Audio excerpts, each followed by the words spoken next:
It's me, and welcome to episode 19 of The Weekly Whisper. I'm your host, Elian Habanero, and I'm here to talk all things 365 Pro Wrestling. And, you know, the YouTube channel and the merchandise, the shirts you can buy on Pro Wrestling Tees, are the only source of revenue right now for the 365 brand. And I'm very happy to announce that as of 13 years of the 365 having a YouTube channel, the last month, April 2020, was the second highest grossing revenue month in the history of the YouTube channel. So the numbers just came in yesterday, and I'm very pleased to be the one to announce that. Thank you to everyone that viewed stuff, who shared stuff, who contributed content so that there could be content to be put up. And it's just great that people are still showing their support when the live events are not going on.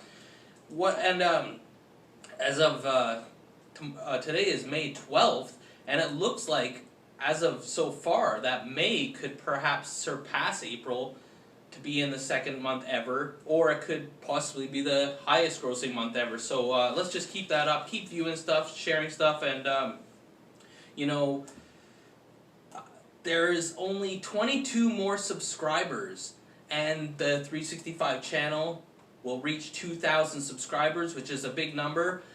Something that has been a goal for a while, that it's going to be great when they hit it. So let's hit that subscribe button. It's not that hard. Just hit subscribe. 22, we're at 2,000. And since the last episode of the Weekly Whisper, episode 18, this is 19, they have uploaded 63 more videos in the past week. So they're just giving you so much free content to watch when you're not able to go to the live events. They're still bringing you your wrestling fix and showing you the history and how the stars of 365 and the past promotion PWA came up, and their career and some of the old shows and how it came to be now.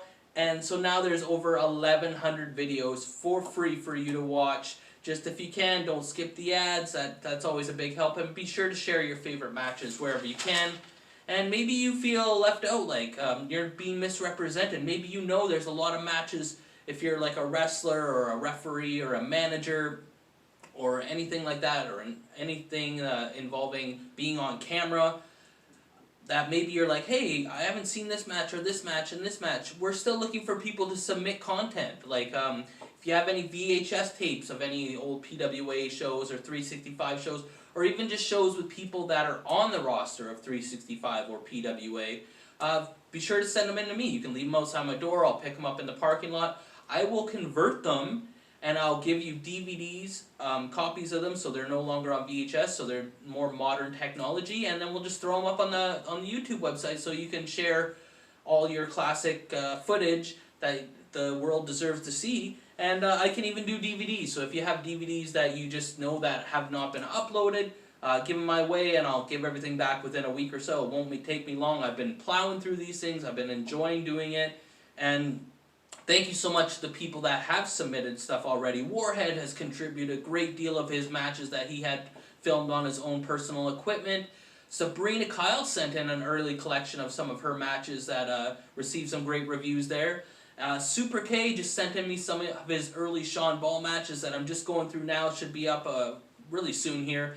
And I'm going through my old personal classic collection that I have some stuff from the pre-PWA days and whatnot. But send those things in. We can get this stuff up for everyone to see, so you can share your memories and show people what you did in the past, maybe who hasn't seen it. Because a lot of those old VHS tapes and old shows pre-2010 are not available online, so let's get them up there.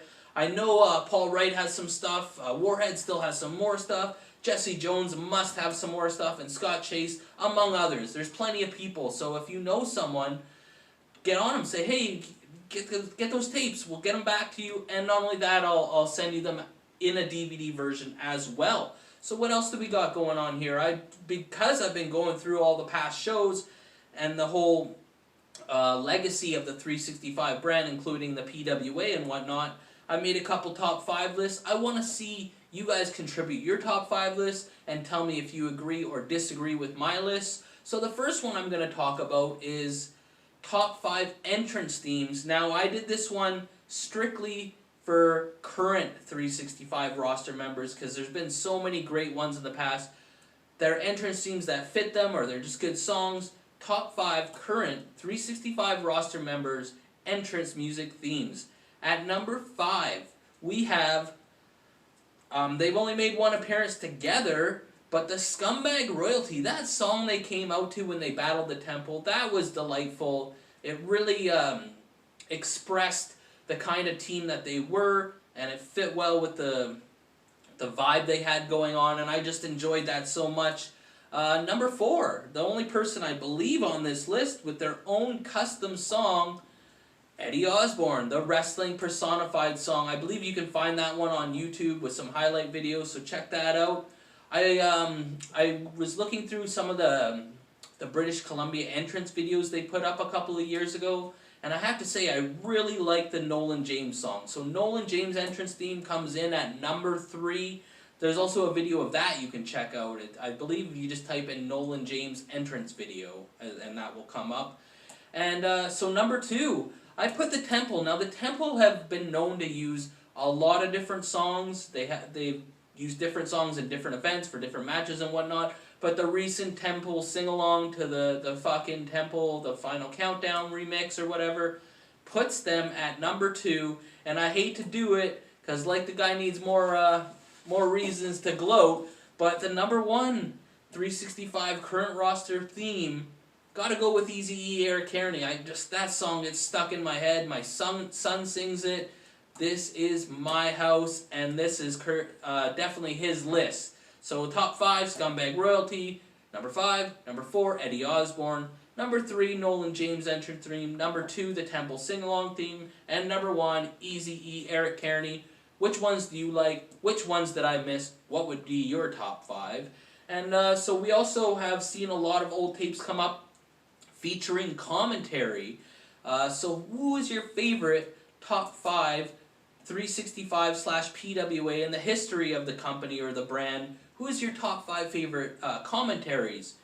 The people that do the play-by-play and the color and call the matches, not the ring announcers, the commentary, usually it's a 2-man team. Sometimes you see 1, sometimes you'll even see 3. Sometimes there'll even be guest, like wrestlers that will do some guest commentary and whatnot. So here is my top 5. Coming in at number 5, who did a lot of great commentary that I would say is absolutely tremendous, is Ocho from the Shaw TV tapings. Ocho gets the number 5 spot. I felt he was really good. I'd like to see some more commentary come out of his camp there.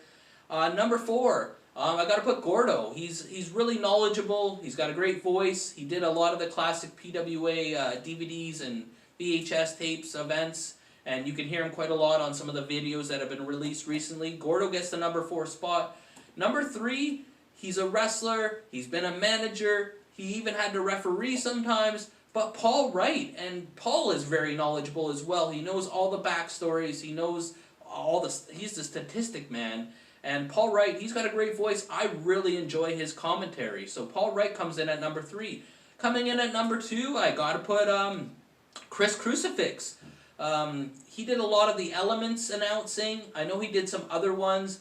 Unfortunately, some of the Elements tapes didn't go well, so it really sucks. Some of my favorite matches, the announcing's so quiet that you can barely hear him and the other announcers that have done some of the other shows. But Chris Crucifix, man, he knows the name for every single move, I swear to God, of every wrestling move ever done in any of the matches that he called. So he gets the number 2 spot. And number 1, I guess it's quantity over quality, but Joe-Dawg Halem, he can ruffle a few feathers in the old days, but he's really blossomed into being a great commentary. He's got a clever wit. He's just got that excitement in his voice. Joe-Dawg Halem is the number 1 commentary for me. Remember, this is just my opinion, and it was hard to put. I know people are going to get offended where I put them on the list or whatever, but I just picked some names, and there was a lot that missed for the entrance themes too, so I just quickly did it up, the ones that came to the top of my head first. So please don't be offended, and if you are, call me out in the comments, or give me what you think should be the list. And I got one more list for you.